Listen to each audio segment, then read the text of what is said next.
BCS পরীক্ষার প্রশ্ন ফাঁসে জড়িতদের বহিষ্কার সহ ৮ দফা দাবি বাস্তবায়নে ১ সপ্তাহের আলটিমেটাম দিয়েছেন চাকরি প্রত্যাশীরা। মঙ্গলবার সন্ধ্যায় ঢাকা বিশ্ববিদ্যালয়ের সেন্ট্রাল লাইব্রেরির সামনে এক সংবাদ সম্মেলনে এই আলটিমেটাম দেন তারা।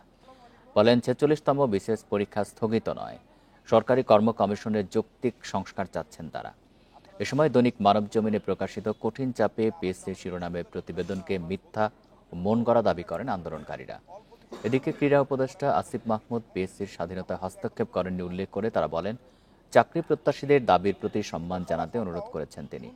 এছাড়া এনসিপি নেতা সার্জিস আলমের বিষয়েও কথা বলেন তারা। জানান, নেতৃত্ব নয়, আন্দোলনের সংহতি জানিয়েছেন তিনি।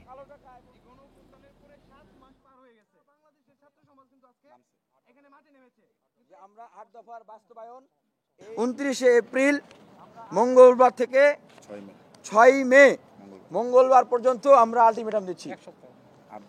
এই 1 সপ্তাহের ভিতরে আমাদের এই যে এখানে 8 দফার যে রয়েছে সেই 8 দফাকে বাস্তবায়ন করতে হবে।